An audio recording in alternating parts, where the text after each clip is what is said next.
Okay, welcome to. I don't want Grammarly. Stop. Welcome to the Jeffrey Epstein and the Hollywood Terror Fest lecture debrief. This is the first thing that I was supposed to put in to the lecture.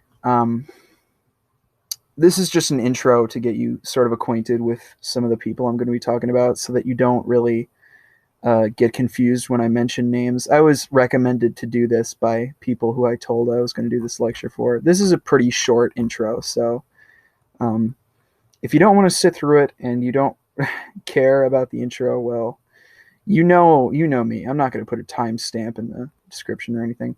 Let me just tell you, because this will be beneficial for your understanding, I'm sure. If you don't, if you know absolutely nothing about this case and the people involved in it, then this will be very beneficial for your understanding. Uh, so, the key players that we have, uh, first of all, of course, is Jeffrey Epstein. He's a billionaire from New York. He is technically listed as a banker slash financer. Uh, Obviously, everybody knows about Jeffrey Epstein. So, one of the other important players here is Ghislaine Maxwell, who was a close friend of Epstein. I think she has been considered by the media as Epstein's girlfriend. She's the daughter of a publishing tycoon from Great Britain. Uh, so I think the American government has absolutely no reach into the hand that she played in this whole case. Uh, Another name here, we got Alan Dershowitz. He's a high profile lawyer and another close friend of Epstein. Um, Alexander Acosta, I wrote here that he's not specifically important for this lecture, mostly because I just mentioned him briefly. He's an attorney and a politician, and he's a member of Trump's cabinet. Then we have Warren Kramer, who is an investor, and I didn't actually talk about him in my initial recording, so there's going to be a cut where I talk about him. There's a lot of those cuts already. I'm mid-editing right now. So, and we have Les Wexner. He's a multi-billionaire, and he's the owner and founder of Victoria's Secret. He's another close friend of Epstein. So you can kind of already see these ties start to form. And as you get into the lecture that I do, you're going to learn about what these people did together. Um, then we have Virginia Roberts, who is one of the most important victims of Epstein, mostly because she was, when she came forward with the allegations, that really shed light on it. One thing that I didn't mention in the lecture is that Epstein was arrested and put into prison twice. The first time was before he was a high profile figure. And he was bailed out pretty quickly by his buddies. Probably Les Wexner, I think, bailed him out. And I didn't touch on that in the initial lecture that I recorded. But Virginia Roberts is major victim of Epstein's child sex ring, and she is now currently an advocate for victims of child trafficking and also just sex trafficking in general. Uh, Other names to know that aren't specifically pertinent to the lecture is Bill Clinton, of course. Everybody knows Bill Clinton, just because he's kind of tied into the lecture, and I explain uh, his connection. Tony Podesta, who is the reason that we have, or I think he is the reason, he's one of the major reasons that we have access to all of the Hillary Clinton emails, the 30,000 Hillary Clinton emails that were leaked in 2016. James Patterson, I describe him in the lecture. I just want you to know that he's not a child molester, at least as far as I know. I would kind of hope he isn't, because when I was a kid, I read some of his books and I thought they were good. Then we have some other things that I touch on briefly in the lecture that I don't really go into deep details in. First is, well, I mention the god Moloch in the lecture very briefly. So the question here is, what is Moloch? Well, he's not specifically important to the lecture, but since I touch on him, I want to explain him a little bit.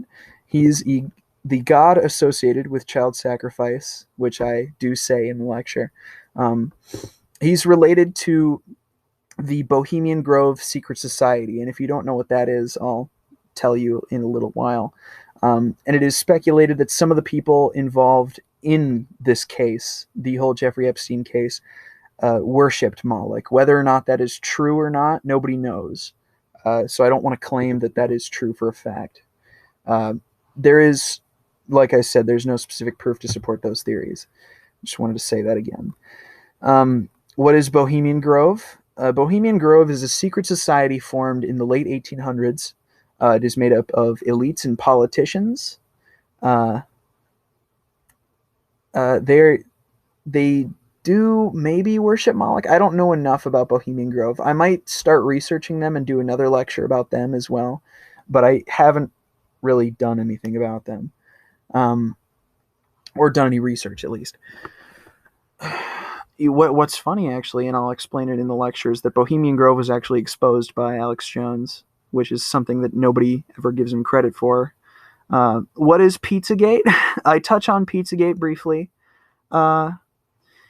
Most of, and I want to say this first, is most of the entire Pizzagate conspiracy is just a baseless conspiracy theory.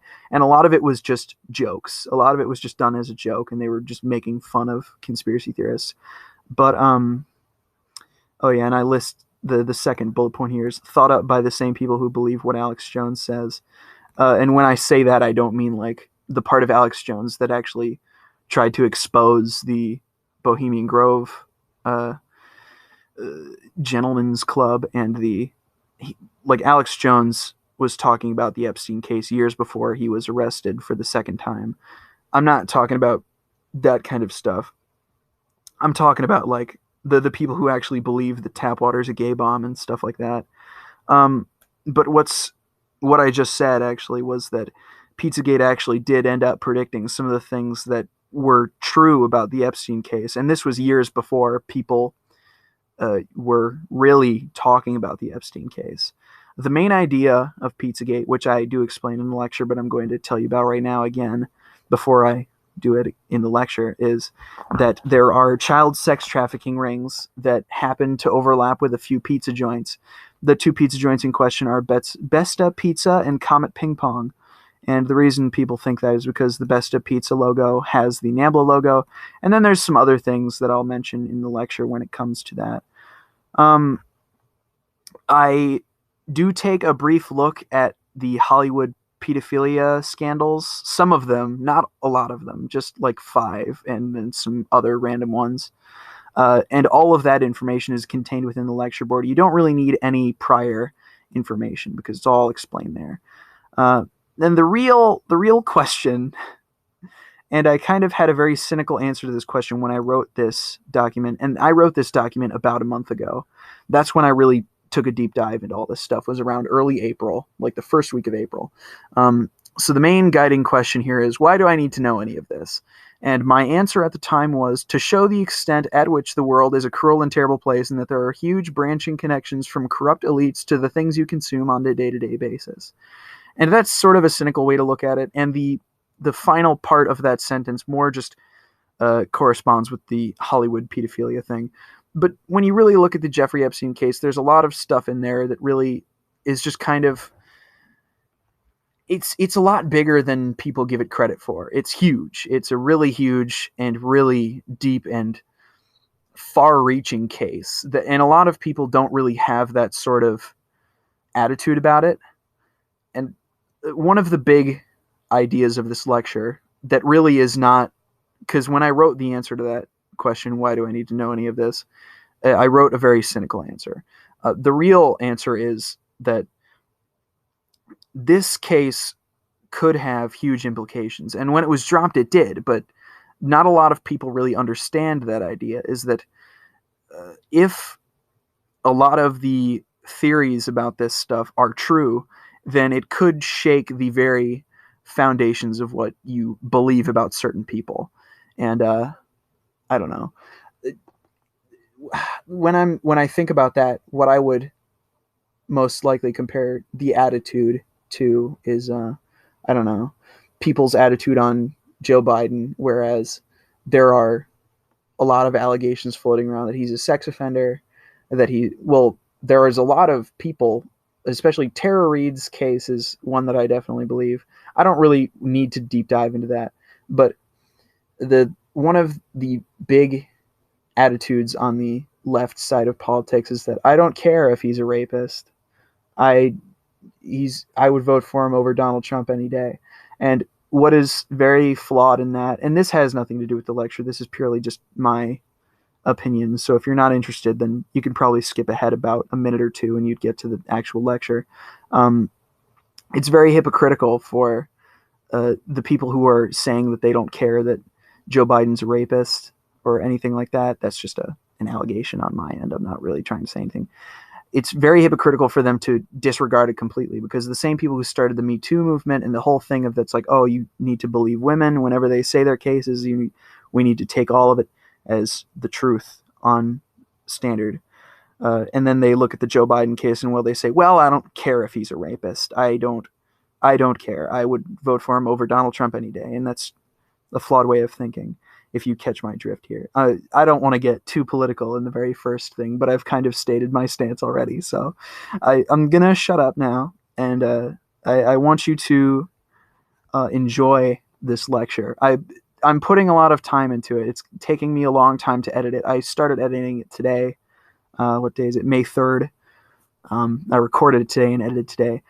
I recorded about an hour of content, and it's probably going to be around that much time officially when I upload it. So it's something that's very interesting, and I hope you enjoy it, because I really liked looking into this case. It was a really interesting thing to do research on, and I hope that you can get something out of it that you find to be of worth to you.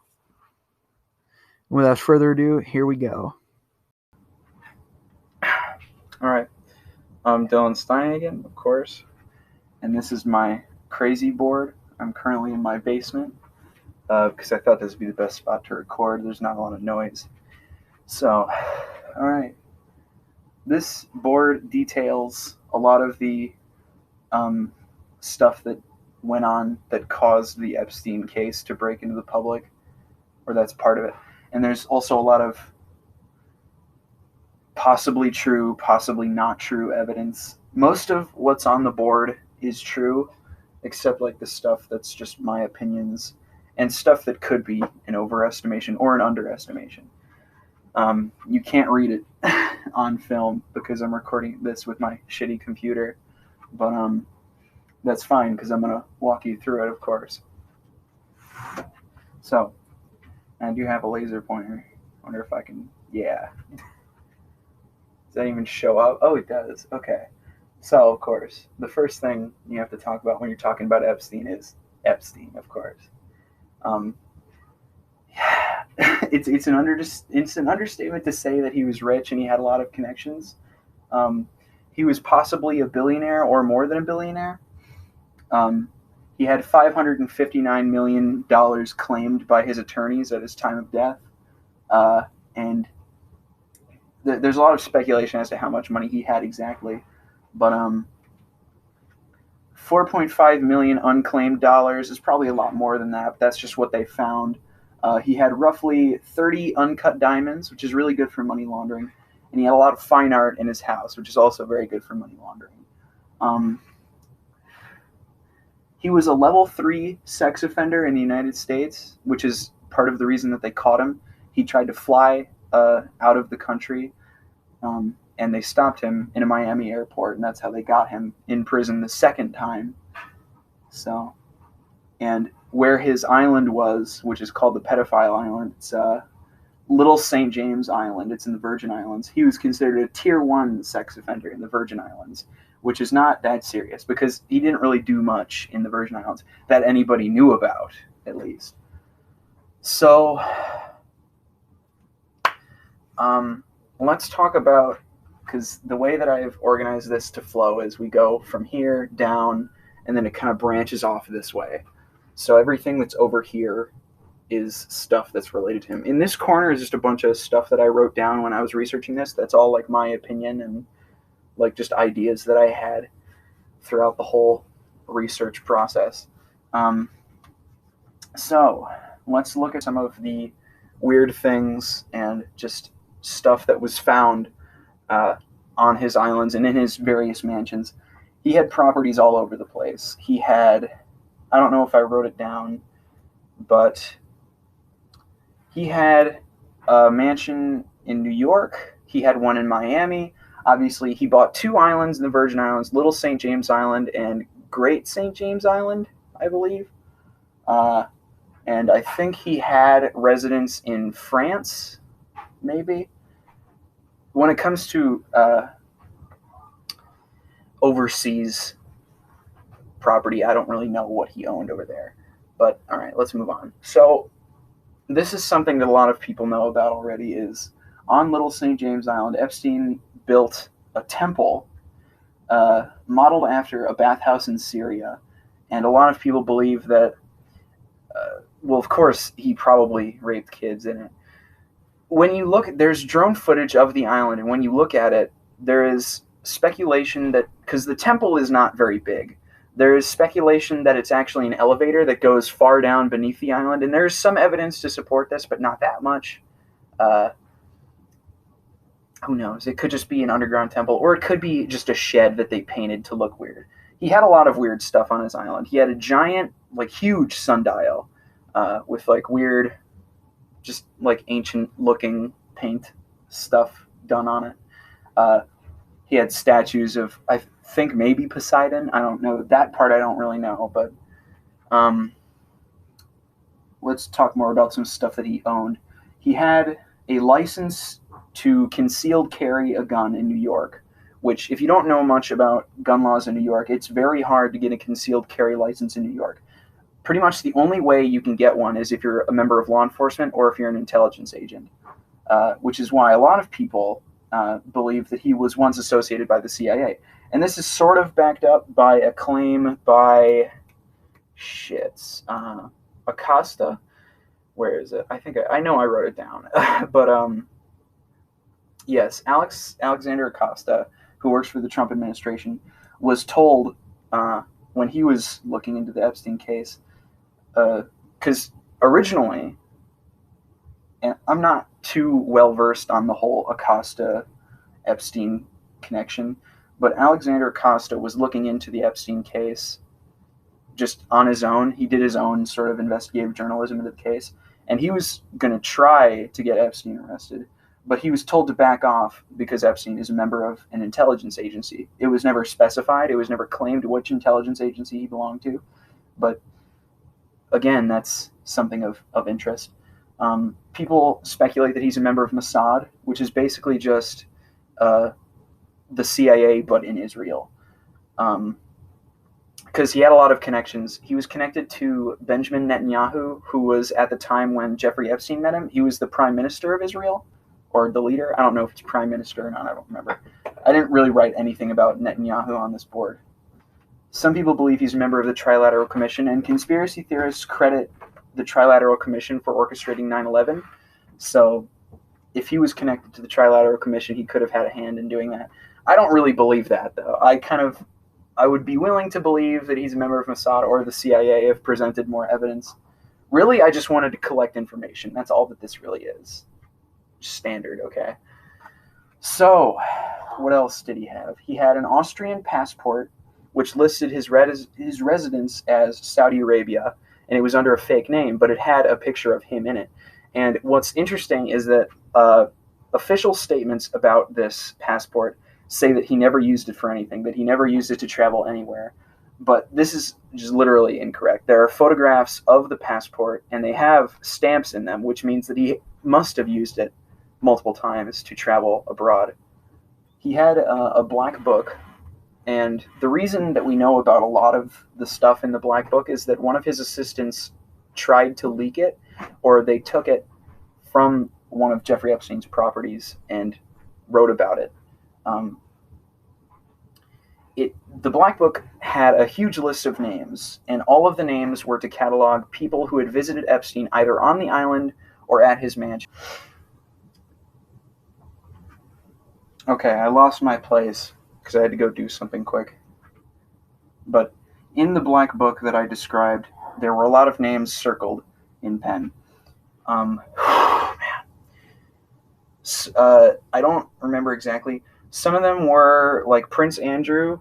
Is that the Prince? Prince Andrew, Larry Summers, Steve Bannon, Bill Clinton, Donald Trump, Bill Gates.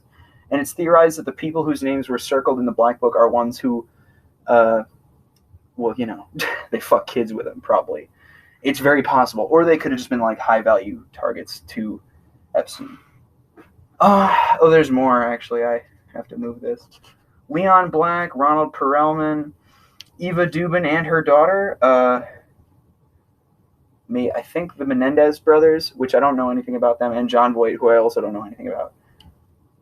But I don't know. I can touch on Eva Dubin for a second. I don't know very much about her, but Eva Dubin basically pimped her daughter out to Epstein. So there you go. That'll make your day happier. Okay, so there are just so many names in this book. It's theorized that there are thousands of names, and I don't know if that's based on something that the assistant who took the book said, or if that's just speculative, because there were a lot of names that were dropped when the assistant took the book and used it against him. But it's theorized that there are just so many fucking names. Okay, there are a lot of them. There was a journalist who, I think it was either his assistant or a journalist looking at the case, who said it's going to be staggering the amount of names. And one of the quotes is, "There'll be contagion numbers," which I think might be a reference to, like, I don't know, the way that numbers related to, like, viruses are done. But, like, then you look at, I guess, COVID-19, it's just 19. But, like, a lot of, like, more bare bones scientific names for viruses, I think, have a lot more numbers in them. So that might be what that's a reference to. In relation to the amount of names, Nancy Pelosi's daughter, who was aware of some of this corruption, said on Twitter, quote, "Some of our faves may get caught up in this," which is really just tongue-in-cheek for, yeah, we're all fucking kids. A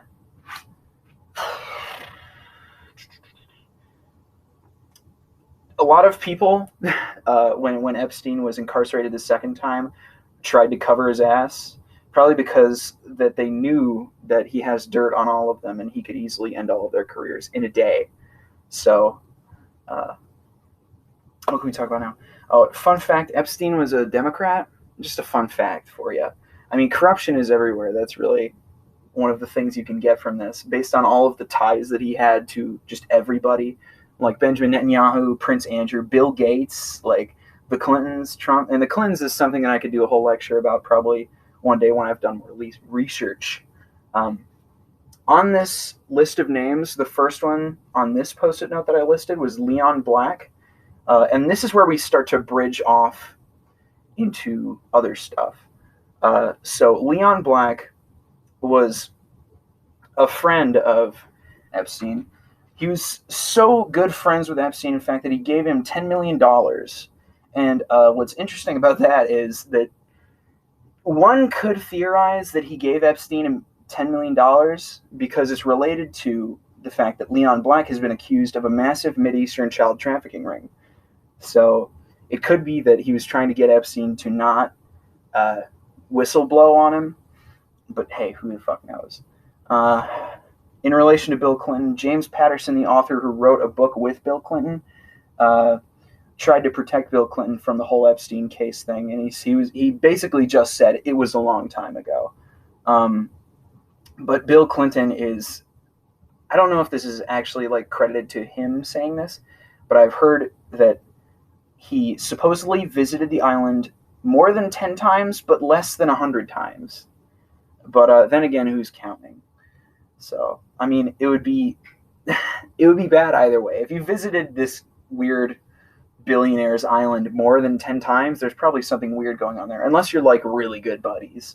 And based on the way that Bill Clinton and all these people tried to distance themselves from Epstein and also cover his ass at the same time, you could guess that no, the more than 10 times that he did visit the island, he definitely was doing some shady shit. And then let me just pause here and say that because this is around the time when I think I would have mentioned it. What is interesting about the Jeffrey Epstein case, the whole controversy surrounding him, is that before he was found by people like who I'm going to mention, Les Wexner, and people like Leon Black, who I just mentioned in the video. Um, what is interesting is that Jeffrey Epstein was practically nobody before these people found him. And one of the only reasons that he's so important is that these people shared a common interest and decided to give him money. And then they traded money with each other, as I'm going to talk about soon, which happened a lot more with Les Wexner and people like, who is it? Alan Dershowitz and Warren Kramer. Is that it? This is why a lot of people think that Jeffrey Epstein was just a cog in the machine. And this is why most people believe that he didn't commit suicide, that he was murdered or assassinated, is because he was literally just expendable. And the only reason that these people were connected to him in any way is because they wanted to do corrupt, dirty things, not only to children, but to adult women as well, as I'm going to mention with Les Wexner in a minute. But it's just another interesting thing to think about, that Jeffrey Epstein was practically nobody before any of this. I could get into the whole Bohemian Grove Club thing, but I'm not even going to talk about that because I don't know very much about it. One of the names on this list that I have is Steve Bannon, and there's a fun fact here. He rented, I don't remember if it was an apartment or a home, but in this living space that he rented it in London, and he was charged a really heavy fine for vandalism in that apartment. I don't know if it was actually for vandalism, but it basically would have been, because they found acid scarring in a marble bathtub in this rental home. So it's theorized that, they were having like sex illegally with people and then dissolving them in acid. I don't know if I'm pretty sure that's not directly related to Epstein, but it's just funny that he was one of the names listed in the Black Book, and then it turned out that it could be possible. This is all, like, for legal reasons. Nobody's going to come after me for this shit, but for legal reasons, I guess I have to say that these are all just allegations. But, I mean, wink, wink, right? I feel like I look like a really crazy conspiracy theorist right now, but like the truth is that all of this information that I have was compiled. It wasn't even on this board to start. It was all on my wall in front of my desk, and I wrote all of this at like 2 a.m. after I'd done like a lot of weird research. So I guess we can talk about Les Wexner next. What else could we talk about really quick? I'm going to have an intro to this where I read an intro to this where I discuss like the background of some of the people who I talk about here, because I think it's just better if you know the name before I say it. So I don't know. Yeah, how about we talk about his connections first? So where do I start, really? Probably just right here, because that's the structure. Les Wexner is an interesting case. Most people probably don't know who Les Wexner is. He is a very rich man. Very, very rich. He has a lot of money. And he is basically the founder of Victoria's Secret. And he is far from innocent in this story. So Les Wexner was a really, really close friend of Jeffrey Epstein. And he eventually gave him an equivalent of $250 million, which, given what was stated as his net worth by his attorney, would have been basically half of what he owned. So, where do I go from here? He made a charity called COUQ, which doesn't mean fucking anything. Probably. Who knows what it means? And this charity was basically just so that they could funnel money to each other without having to pay taxes on it. So $20 million, there was like 2 transactions through this charity. Only two. One of them was from Les Wexner to Epstein, and it was for $20 million. And then from Epstein to Les Wexner's wife, he transferred $46 million. Then the charity shut down the next day. So that basically is just proof that it was just used for moving money. Who can we talk about next? There's still more on Les Wexner. Les Wexner gave Jeffrey Epstein a Boeing 737, which is just fucking crazy. Like, you wouldn't really expect much less from these guys, but it's just weird to think about somebody giving another guy a fucking airliner plane, you know. So, what can we talk about next? Related to Prince Andrew, there is a statement. I don't remember if it was from a blind item or if it was from just anecdotal evidence, which is like the worst kind of evidence. But supposedly Epstein told a 16-year-old girl, or just coerced a 16-year-old girl to have sexual relations with Prince Andrew, and she did. So take with that what you will. I don't know how true that is. I don't know very much about the connection from Prince Andrew to Jeffrey Epstein. All I know is that when the case broke, Prince Andrew was like a big target in the whole case. A lot of media outlets talked about the connection between Jeffrey Epstein and Prince Andrew. Personally, I never looked into it because I already know that Parliament is fucked up already. Basically, if you want to get an idea of how corrupt British Parliament is, take everything on this board, and that's British Parliament right there. Everything bad. So everything right here is all British Parliament, really. And this is like public knowledge, sort of, too. A lot of people talk about this. Sometimes they get branded as conspiracy theorists. Sometimes they're just investigative journalists, which is just the liberal way of saying conspiracy theorist, or just guy who looks at things without being told to. Where do we go next? I suppose Alan Dershowitz we could talk about next. Well, that's where it goes. So, okay. What have I missed? Just random shit, really. This is something I should mention. At his Manhattan property, at Jeffrey Epstein's Manhattan property, the FBI, was it the FBI or the local police? It was probably the FBI. I mean, shit. They found thousands, as in 1000, thousands, multiple thousands of photos of naked girls who were, of course, minors. So that is just salt in the wound, really, because we already know all sorts of shit about what he did to kids, specifically young girls, and how he like got all of these people into that whole realm. That just really is even more proof to it. Okay, so Alan Dershowitz, Jeffrey Epstein. This is the first connection because we went from Les Wexner. Now we're going to transition from Les Wexner to Alan Dershowitz. Alan Dershowitz, Jeffrey Epstein, and Les Wexner raped Victoria's Secret models with the promise of $5,000 a week to be in the Victoria's Secret catalog. Now, this is, and I don't want to say that this isn't bad, but it's not nearly as bad as, because we're probably going to talk about a lot worse shit. All right? This is like, if you want to talk about the sex crimes that these guys committed, this is probably the least bad one, and it's still bad.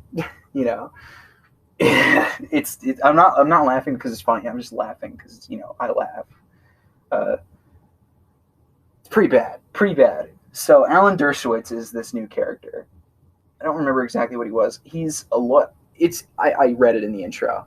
Fucking moth, man. I read it in the intro. I told you already who Alan Dershowitz is. I believe he's either a lawyer or an investor, whatever the hell that means. So from Dershowitz once brought his grandson to Little St. James Island to lose his virginity to a child. And this is anecdotal evidence directly from Dershowitz's grandson. So you can take that as you will. A lot of people say anecdotal evidence is the worst kind of evidence. I sort of believe that idea too. But when it comes directly from the horse's mouth, I'll just go with it because I already don't like any of these people already. So I'll just add that on to the bucket list of terrible shit that all these people did. I can connect this to this. Where did I start this? Okay. I just realized as I was editing this that I forgot to mention something very interesting about the case. So in the intro, I mentioned a man by the name of Warren Kramer. I believe I mentioned him. He is literally just listed as an investor. Um, but this is where I tie it into the case. All right. So Alan Dershowitz funded Alan Kramer, right? And he gave Warren Kramer a lot of money to do something with it.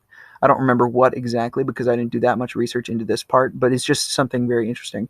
So he gave Warren Kramer this money right before the housing crisis in 2008, and of course, all of the money that Alan Dershowitz gave to Warren Kramer was lost pretty much.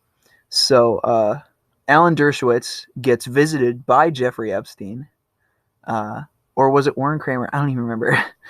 Let me think here, because my post-it note was written a month ago and it's kind of fuzzy in my head. Let me. I think it was that Epstein was, or yeah, it was that. No, Warren Kramer was visited by Jeffrey Epstein, and all of the money that, or maybe not all of it, but most of the money that Alan Dershowitz gave to Warren Kramer was refunded from Warren Kramer to Alan Dershowitz, either because Epstein threatened him to do it, or Epstein gave him money to pay back Alan Dershowitz.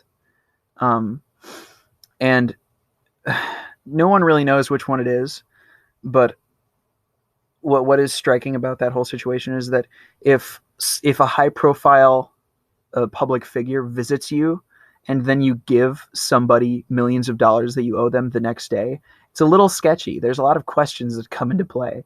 And what's interesting about all of this thing, and that's why I mentioned Warren Kramer in the intro, is that later Warren Kramer gave a lot of money to Pete Buttigieg, who was running for president in 2020.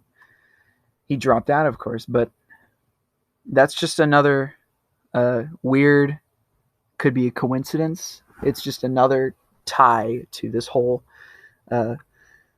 situation. A lot of the information that we have on the Jeffrey Epstein case was revealed to us by Virginia Roberts, who is one of the girls that Jeffrey Epstein raped a lot. She released, or no, there was a document written that was around 2,000 pages that was related to Epstein and Virginia Roberts. And when the case originally went to court, or for the second time when Jeffrey Epstein went to prison and the case was in court, they sealed away the 2,000-page document for a temporary amount of time. No one knows if they edited anything or took anything out to make people look better. Probably they did, because all these people, again, are terrible. So, to connect Dershowitz to the rest of this case, Virginia Roberts, who again I said was the woman who Epstein raped a lot, Virginia Roberts alleged that Alan Dershowitz raped her in Jeffrey Epstein's New Mexico mansion. And since she already exposed a lot of this stuff, and we already know Alan Dershowitz has a connection to Jeffrey Epstein, I'm pretty much just going to assume that this is true, because Alan Dershowitz we already know to be a pretty terrible person, and he's already related to Jeffrey Epstein and Les Wexner, who are both corrupt together and both probably raped kids together. All three of them raped Victoria's Secret models together. So it's not a stretch to say that he probably raped a minor at a New Mexico mansion belonging to Jeffrey Epstein. So, what do we talk about next? What have I missed? There's a guy named Hoffenberg who I don't have very much information of, but he basically was helped by Epstein to orchestrate a Ponzi scheme that had like over a $400 million worth. And this whole Ponzi scheme was, of course, overlooked by the government. And a lot of people look at that and they say, well, it was the money. It was obviously the money. Because, again, a $400 million Ponzi scheme, it's money. They gave the government money. But it could also be coming back to this, where he could be a member of the CIA, and then it comes back to the fucking Alex Acosta claim, which is, oh, don't look at him because he's a member of an intelligence agency. You can't look at him. So who knows really which one it is? It could be bribery, or it could be that he's an intelligence agent. So, what happened next? What can we talk about next? There's a little bit of stuff over here about Pizzagate, and a lot of people just say that that's all bullshit. But there's a little bit of, and what I find is funny about all of this, and this is really just for anybody who doesn't know anything about this case, it will come as a shock to you. But a lot of the people who sounded crazy, like me, like especially Alex Jones, he's wrong about a lot of shit and he talks a lot of shit, but he predicted a lot of what's on this board. And then when the information was released by the public and a lot of the stuff that he was talking about became true, nobody gave a shit. Nobody gave him credit because he's Alex Jones. And, oh, gay bomb guy. Oh, fucking Sandy Hook guy, even though he doesn't even believe that Sandy Hook was fake anymore. He only believed it for like a week at most, you know. I'm not going to talk about that. I don't want to get demonetized. I don't even monetize this channel, so it doesn't matter. Okay, let's talk about... I'm going to cut that out. So, let's finally talk about Ghislaine Maxwell, because for some reason when I organized this, I put Ghislaine Maxwell up here, even though she really should be more like right here, closer to Epstein. This is also just a fun fact about Epstein. I can talk about that right now before I get into Ghislaine Maxwell. Victims of Epstein's molestation claim that Epstein would shake with enjoyment when he saw underage girls, which is just freaky as fuck. And then we can go to young models, which is what they sort of refer to them as. Young models were referred to as Pop-Tarts by Ghislaine Maxwell. And Ghislaine Maxwell basically pimped out children to Jeffrey Epstein. And what's funny, this is a freaky thing to think about. Ghislaine Maxwell, the woman who pimped children to a billionaire, Jeffrey Epstein, was pictured with Elon Musk and was introduced to Mark Zuckerberg by Jeffrey Epstein at a high society party. Okay? She was at a different high society party where the NAMBLA logo was seen. There is a picture, and I don't have the picture, but it's been described to me by people who have seen it. It's literally, you can buy it on Getty Images. There's this photographer on Getty Images who goes to high society parties and takes pictures of like all these rich people doing weird shit, right? And you can buy prints of this photo on Getty Images. The photo is basically, it's this guy standing in front of this huge like sculpture of what looks to be a demon or Satan. I know it sounds like literally conspiracy theorist bullshit, especially when I say I haven't seen the photo, but it does exist. It's on Getty Images. There's a link to it. I don't have the link because I'm not a reliable source for information. If you're coming here thinking I'm the news, well, the news is about as reliable as me, I suppose. That's controversial. Okay. So the NAMBLA logo was on the forehead of the demon sculpture. And the NAMBLA logo is this triangle that's wrapped around on itself. It's basically a spiral, but it's a triangle, right? And that's the signifier that's like, oh, if you see this logo, then whatever it's posted on is NAMBLA affiliated. Hey, it's me again. In the editing process, I just realized I never said what NAMBLA is. If you don't know what NAMBLA is, it's the what is it? I think it's the North American Man-Boy Love Association. So it's basically just safe talk for pedophile association. Just wanted to tell you. And this was part of the controversy in Pizzagate. The whole idea of Pizzagate, or the idea that wasn't like just jokes, the idea of Pizzagate was that it was mainly Comet Ping Pong Pizza and Besta Pizza. Now, Besta Pizza is an interesting case because their logo is literally a pizza slice. Like, it's like crust, and then it's the NAMBLA logo for like where the cheese would be. So they're not even trying to hide it. And then overnight, after the whole thing with their logo was exposed by the media, they changed their logo overnight to not include the NAMBLE logo within it anymore. So that kind of just shows that it's like, oh, maybe there was something weird going on here. Another thing that goes along with that is there was a news report about a crazed gunman who came into Besta Pizza, but documentation shows that only one bullet was fired. Keep in mind, when you think of, like, especially these days, when you think of like a shooting or somebody who comes into somewhere with a gun, you don't think about one bullet. And the bullet didn't even kill anybody. It wasn't even shot at anybody. One bullet was fired, and it just happened to land in the owner of Besta Pizza's computer hard drive. Now, his computer desk is inside of a closet. So, however the crazed gunman managed to shoot a bullet, he managed to get into the closet and know that the computer was there. However he got in there and shot the hard drive, only one bullet. It's just such a weird coincidence that it could just be like they were in fact a child trafficking ring. Because the whole idea was that there were these the idea of Pizzagate, I don't think I actually said what it was that there were child sex rings being funneled through these pizza places, right? Again, as I said, Besta Pizza and Comet Ping Pong. So, that's most of that. Here's something fun to think about. Drone footage of the Little St. James Island. And I've actually seen this footage. And I've seen screen caps of this footage. You can find it on YouTube for free. There's a podcast where they had like an EMT on just because they thought it would be cool to have an EMT on since he knows more about ambulances. There is drone footage of Little St. James Island, and you can see an ambulance. There is an ambulance on Little St. James Island, and it's not registered with the EMS, which is like it's like I don't even know what it stands for, but it's basically like the paramedic system in the Virgin Islands. It is not registered within the Virgin Islands as a medical vehicle. As far as I know, it's not registered anywhere. It's just there.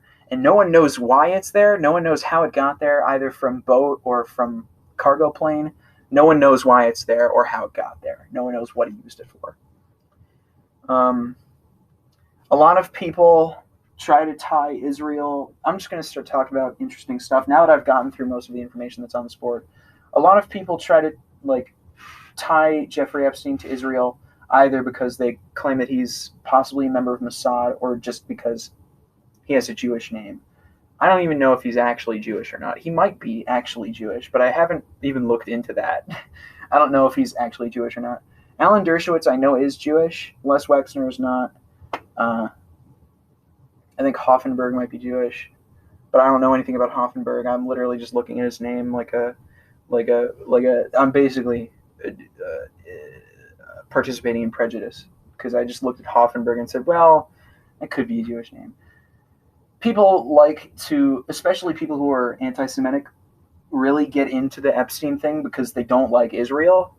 And that's kind of just misleading in general because of all of his ties, almost like a huge majority of them are just like Hollywood and the American government and just big, like, corrupt billionaires who run a lot of weird shit. Like the guy who owns fucking Victoria's Secret, Les Wexner. Just like, why? It's not an Israel thing, even though a lot of people believe that he could be a member of Mossad. Who knows? Who knows? I'm not going to get into that because, well, even though he did supposedly have ties to Benjamin Netanyahu, I don't know enough about it, for one thing, and I don't want to be called anti-Semitic because I'm connecting him to Benjamin Netanyahu and Mossad, which are Israel. Both of those things are Israel. So, these are my notes that I did that were really just my opinion. I need to look into the Podesta emails. I'm not going to read that one. Okay, there's a book there that pushes it. That's why it falls all the time.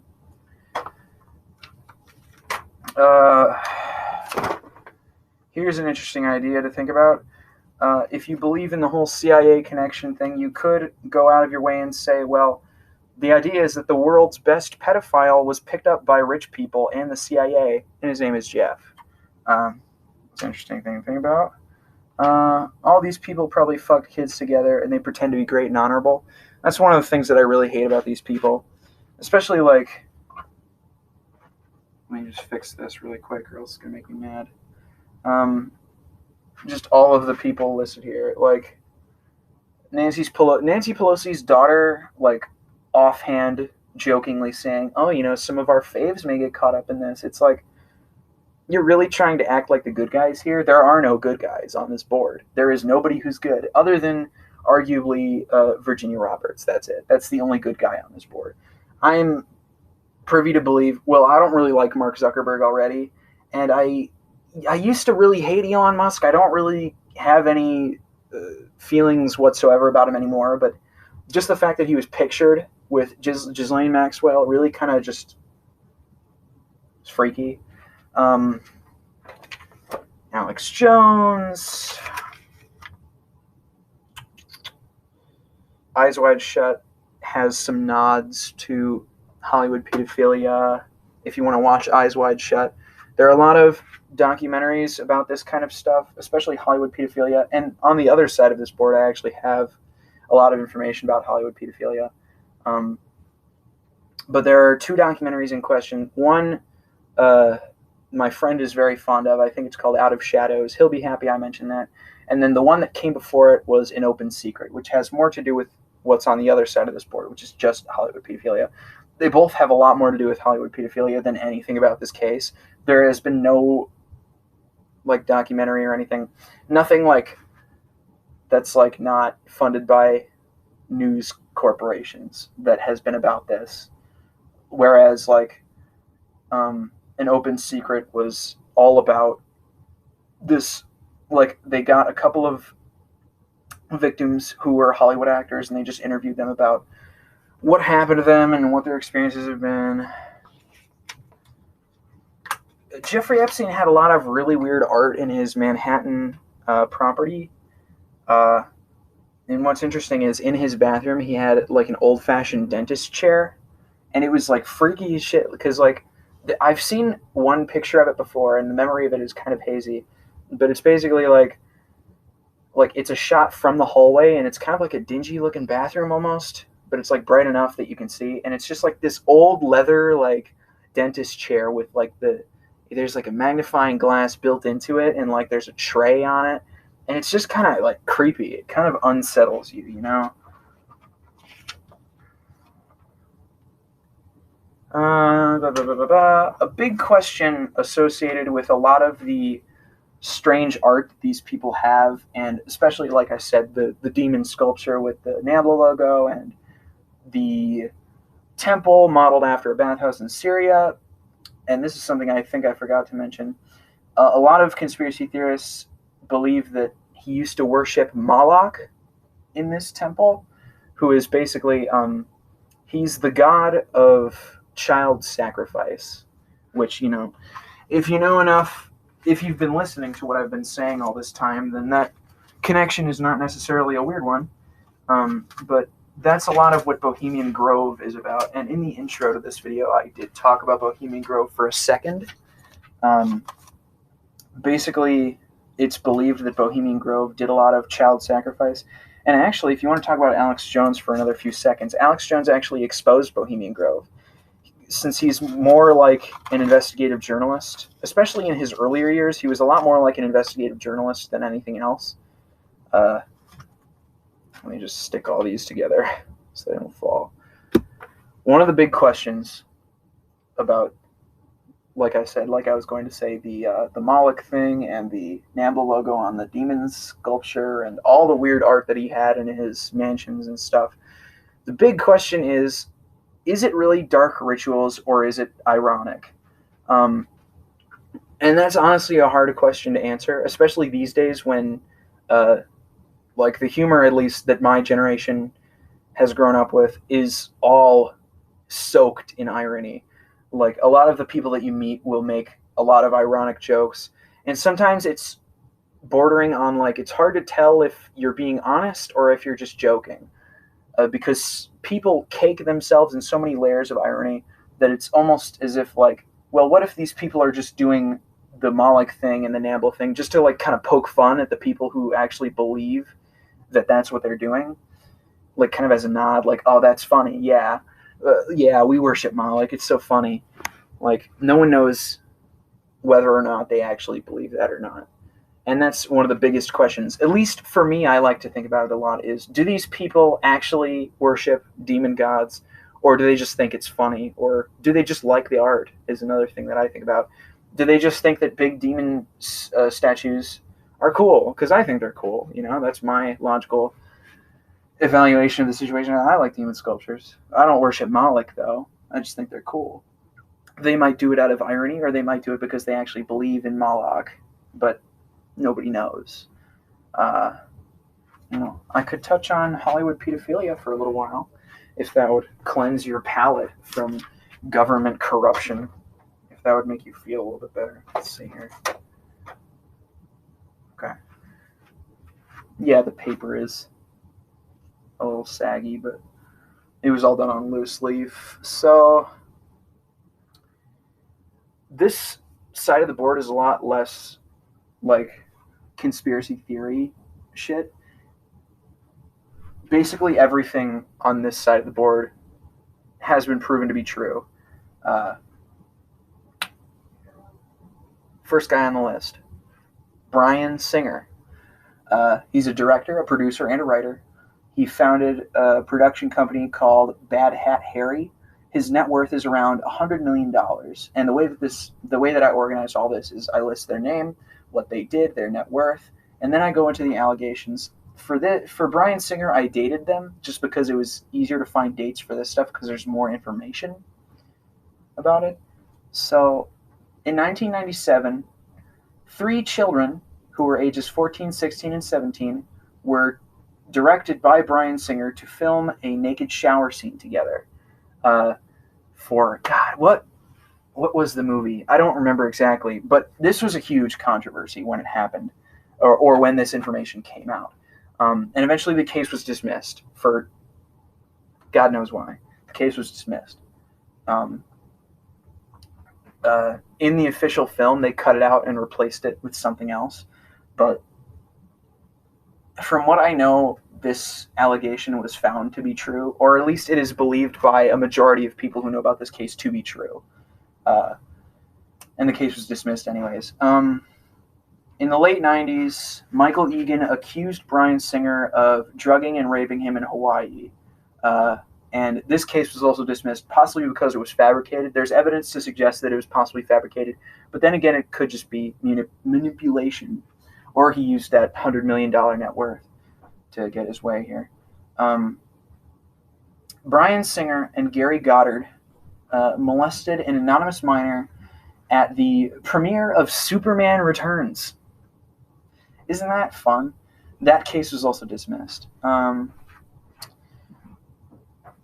There was no date for that one. There's no date for this one either, but Bryan Singer and his friend Roland Emmerich allegedly hosted underage sex parties. That's possible. No one knows if that's actually true or not, but a lot of people who are familiar with the Bryan Singer case believe it to be true. In 2003, well, I think the case was in 2003, but, in 2003, Cesar Sanchez Guzman accused Bryan Singer of raping him when he was 17. And because of this, Singer deletes all of his public information, and he hides away. And this is the part that's really fucked up, is Bryan Singer had, I don't know if he paid people or if he just told people to do this, but they had Caesar reported to immigration control, which in a way is just kind of funny in a way, and it's also one of the most fucked up things Bryan Singer did, because he tried to get this guy who he probably raped deported. There were 4 more men who alleged underage molestation, but Singer denied that he associated with them. And that's all the information as far as sexual assault allegations that we have against Bryan Singer. The fun fact about Bryan Singer that will tie this to a lot of people, like that know of him, is he directed a lot of the X-Men movies. And even when these allegations were well known by the public, they still let him direct. And that's what's funny about a lot of this shit, is that a lot of these people who have a lot of allegations stacked up against them, they were still allowed to do stuff. And in fact, they were brought back after trials. Like in the case of the guy who made the Jeepers Creepers direct-to-video movie. Who is he? I don't remember. Where is he? It could be somewhere. I don't know. The guy who made the Jeepers Creepers movie, I think it was direct-to-video, he made that movie after it was found to be true that he was a child molester. And no one knows why they let him make it. I wish people wouldn't walk around. That's fine. We talk about, was Gary Goddard mentioned here? Yes, Gary Goddard, who was accused along with Bryan Singer for molesting an anonymous minor at the Superman Returns premiere. Gary Goddard is also an interesting case. There's a lot less information about him, but Gary Goddard, he co-founded this group called Landmark Entertainment, and he mostly does like Broadway shows. After he broke off from the Landmark Entertainment Company, he founded the Goddard Group, which was also another Broadway organization. His net worth is unknown. Some speculate it to be, or is that the wrong thing? Some speculate it to be between 30 and 50 million. But, those are both really good numbers, so it doesn't matter, I guess. His allegations, there are only two. One is that he molested Anthony Edwards and his best friend for multiple years, starting at age 12. And, of course, Gary Goddard denied this case. In 1999, he supposedly assaulted a man named Brian Claflin. I think it might have been when he was underage, or it might have been when he was 19 or 18. Who knows? But he sexually assaulted this guy. And then the guy in question, Claflin, killed himself. So the case was found inconclusive. So the general rule of thumb is that two things is coincidence, three things is a pattern. And as far as Bryan Singer goes, it's definitely a pattern. This could just be coincidence for Gary Goddard. Kevin Clash is it could be coincidence, but it could not be. Kevin Clash, for those who don't know, is the voice of Elmo, and if you don't want to hear this next part, you can just skip forward a couple minutes, maybe. Kevin Clash is the voice of Elmo. He has a net worth of around $12 million. He has one pertinent allegation that came to light in 2012. Now, supposedly, he abused a 15-year-old boy and possibly 4 others that he met on a gay phone chat line. And for those people who know anything about Kevin Clash or Sesame Street, I didn't even know this. Kevin Clash had to resign from Sesame Street after these allegations were brought to light. And at the end of the day, the case was found inconclusive. Who knows if he did it or not? But I don't know. It's just a sad thing to think about, that the voice of Elmo could have raped a 15-year-old or abused. It's kind of broad. We could talk about Dan Schneider, but honestly, I have like a page and a half about Dan Schneider, and it would probably take me 10 minutes. And a lot of this information is stuff that people already know. He was an actor. He acted in All That in the 90s. He was a writer, a producer. He was the Nickelodeon Miracle Boy, and he has a net worth of roughly $35 million. The allegations, the first one, the most pertinent one, that's probably true, is that he used his status at Nickelodeon to get close to young actresses' feet. And there's a lot of tweets on like the Dan Schneider official account and on the iCarly account when they made one that are all like, oh, send in pictures of your feet. Funny. He paid, and this is from a blind item, he paid an extra from the Amanda Show $100 to tickle her feet. Or their feet. Since it's a blind item, they don't list the name of the person. So basically, I don't know, I said the phrase blind item when I was talking about Epstein and Was it Hoffenberg? I don't remember who I was talking about specifically. But a blind item is basically it's an allegation or an anecdote posted on the internet or in writing somewhere that has no names listed specifically. But if you read a lot of blind items, you can kind of make inferences about who they're talking about and what they're talking about. And this thing about the Amanda Show in question was got from a blind item that I think was in a Reddit thread. So who knows how reliable it is really. It's probably not reliable at all, but it could be true. It's not out of Dan Schneider's character, if you know anything about Dan Schneider. He did a lot of overt sexualization of Ariana Grande when she was 16, when she was on like Sam and Cat and Victorious and all that stuff. Not all that. She wasn't even alive, but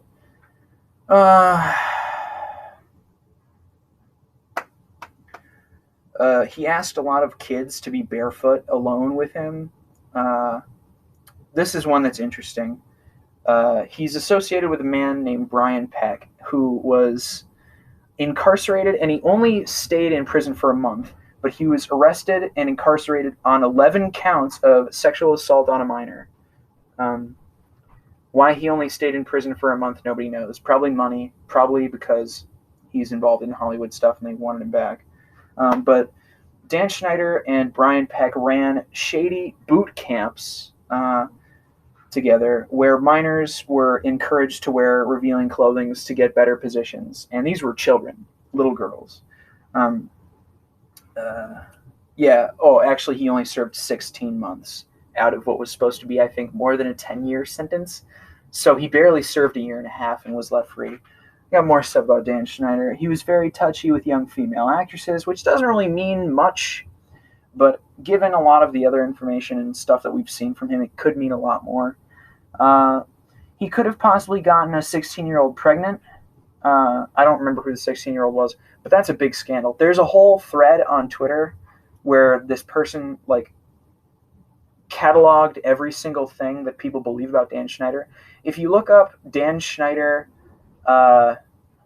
controversy on Google, you can find a Twitter thread, and they talk about this underage actor who got pregnant at 16. Yeah, and she had I think it was a daughter, and the daughter looks weirdly similar to Dan Schneider. Again, that could just be genetics, or it could be that yes, in fact, Dan Schneider did molest her and she gave birth. That is purely speculative. That's what I wrote there. He possibly assaulted Jeanette McCurdy, which there's literally no concrete evidence whatsoever. It's all just Jeanette McCurdy through weird subliminal messaging calling out Dan Schneider for no public reason. She just basically said, she said in a video that she didn't like Dan Schneider and that he knew what he did. No one knows what she meant by this, and she still hasn't clarified what she meant. And that could just be because it didn't mean anything, or it could mean that he did do something terrible to her, and she doesn't want to say because she knows that he has a lot of power, and she doesn't want to come forward. Nickelodeon mysteriously cut ties with him in 2018 after he made, how many hit shows did he make? He made Drake and Josh, iCarly, Sam and Cat, Victorious. Did he make Zoe 101? I think he did, and he was in all that. After doing all this stuff, he was Nickelodeon's golden boy. He was the miracle baby of Nickelodeon. They just, for no reason at all, cut ties with him in 2018, which is something that really kind of says a lot about the allegations against him, is that, maybe it's all true then. Who knows what he did? And then I have, I cataloged 5 things. One was Bryan Singer, Gary Goddard, Kevin Goddard. And then number 5 was just small additions because I was getting tired about reading about all this shit because it really drains you. And I was probably doing this at 3 a.m. But there's Brian Peck, who was arrested for 11 counts of sexual assault on a minor. Roland Emmerich, who allegedly ran child sex parties with Bryan Singer. Martin Weiss, who was filmed admitting to child molestation and raping an 11-year-old. I don't know where he is now, though. And Jeffrey Jones, who forced a 14-year-old to pose nude. I think he was an actor. One of the guys on this list had a weird relationship with like a 19-year-old, which isn't technically illegal, but some people speculate that it was rape, and then he was arrested for battery against that 19-year-old. The 19-year-old guy was like an assistant to this guy, and I don't remember which person it was. I think it was in the small editions. Or I don't think I wrote it down, actually. So, who knows? But that's all she wrote, really. I don't really want to think about any of this anymore. So now that I've done this video, I can focus on making a video about the Clinton kill list, which will be another real bucket of fun, won't it? Let me just fix this board and do like an outro. I don't even know what to say, really. If you watched this video and didn't get sick, that probably says a lot about your mental state. So that's probably not the outro that I should do. But if you're interested in this kind of stuff, then stay tuned, because I plan on doing a video about, like, what was I going to do a video about? The Clinton kill list and all of the speculation involved in that whole case, because a lot of people still don't believe any of the allegations of the Clinton kill list. I have actually read a lot of the people who were included in the Clinton kill list, and a lot of them seem to be what is the percentage I'd give? Probably, well, the Clinton kill list is long. It's probably close to 300 now. Let me fix my hat. My hat's all fucked up. It's close to 300 people killed. Well, you can read all of these deaths in a Twitter thread. If you look up the Clinton kill list, I could put I'm going to do a video on it, so I probably shouldn't talk about it that much. A lot of people still don't really believe any of what is in the Clinton kill list. I don't want to be that guy, but I would probably go off on a limb and say that a majority of the people who believe that are just because they're Democrats and they don't want to believe that Bill Clinton is corrupt. But I've taken multiple pages of notes surrounding the Clinton kill list, and I would be very happy to do a video about it similar to this one, just because I find it all very interesting to speculate on. And again, I don't want to claim that any of this is true unless I specifically stated that we have concrete evidence and proof that it is true. Most of the research that I've done has all been speculation, other than what I've stated that I believe is specifically true. Most of the evidence that they collected on Jeffrey Epstein and all of the ties that he had, I definitely believe are true. But for the sake of keeping up with appearances, is that the way to put it? For the sake of legal reasons, I'll just say that it's allegations. Nobody's going to see this video. Nobody's going to come after me for it, so I can pretty much say whatever I want. But hey, if you enjoyed it, subscribe, because there's a Clinton kill list video coming in the next few weeks, probably. And I'm planning on making a lot more content on this channel. I'm thinking about doing covers, vocal and guitar covers, but I really don't know. I'm planning on streaming Crash Bandicoot again soon, so we've got all that to look forward to if you want to. All right, I've passed 1 hour on my recording time, so I think it's time to end it here.